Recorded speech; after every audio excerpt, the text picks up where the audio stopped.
राष्ट्रवादी काँग्रेस पक्ष शरदचंद्र पवार गटाचे आमदार जितेंद्र आव्हाड यांच्याकडून विश्वरत्न डॉक्टर बाबासाहेब आंबेडकर यांचा फोटो फाडून अवमान केला याबद्दल विटा शहरातील छत्रपती शिवाजी चौकात भारतीय संविधानाचे शिल्पकार डॉक्टर बाबासाहेब आंबेडकरांच्या पुतळ्यास विनम्र अभिवादन करून सांगली जिल्हा राष्ट्रवादी काँग्रेस पार्टीच्या वतीनं विटा या ठिकाणी निषेध करण्यात आला। यावेळी उपस्थित राष्ट्रवादी काँग्रेसचे जिल्हा सरचिटणीस अविनाश चोथे, विटा शहर राष्ट्रवादी काँग्रेसचे अध्यक्ष भगवानराव पाटील, राष्ट्रवादीचे पदाधिकारी सुभाष भिंगारदेवे, सुरेश कांबळे, नंदकुमार भंडारे, सुमित भंडारे, नंदू कांबळे, संदीप मेटकरी, आनंदराव पाटील, प्रवीण डुबल, विक्रम अवघडे, दौडे काका आणि सर्व राष्ट्रवादी काँग्रेसचे कार्यकर्ते यावेळी उपस्थित होते।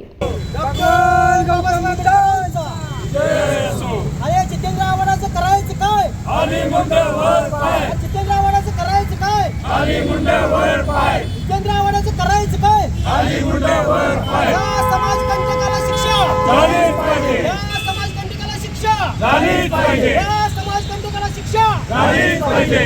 भारत रत्न बाबासाहेब आंबेडकरांचा विजय असो। भारत रत्न बाबासाहेब आंबेडकरांचा विजय असो। बाबासाहेब आंबेडकरांचा विजय असो।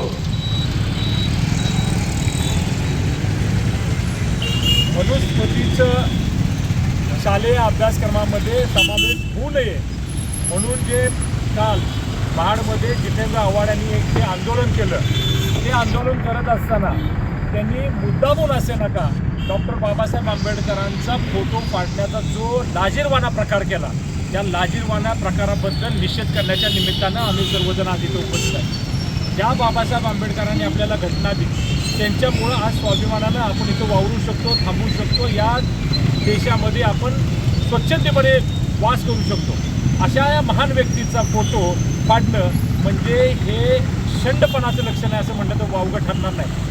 ज्या बाबासाहेब आंबेडकरांचं नाव घेऊन त्यांच्या नावावरती आजपर्यंत तुम्ही मतं मागितली, त्यांच्या नावाचा वापर करून मोठे झालात, आज तुम्हाला सत्तेची मस्ती किंबहुना मी म्हणेन की तुम्हाला असं सगळ्यांना गृहीत धरायची जी सवय झाली आहे, या सवयीचा निषेध करण्याच्या निमित्तानं आम्ही सगळेजण अशी उपस्थित आहेत। राष्ट्रवादी काँग्रेस असेल, भाजप असेल, आमचे सर्व मित्र पक्ष असतील, आम्ही सर्वजण या घटनेचा निषेध करतो।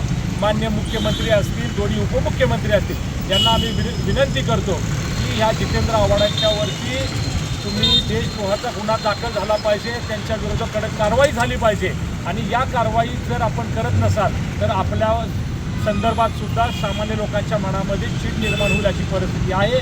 तर या सगळ्याचा गांभीर्याने विचार करावा आणि त्यांच्यावरती योग्य ती कारवाई झाली पाहिजे अशी मागणी आम्ही सर्वजण इथं मिळून करत आहोत। दिवसभरातील घडामोडींचा आढावा घेण्यासाठी पाहत रहा N24 मराठी न्यूज चॅनल।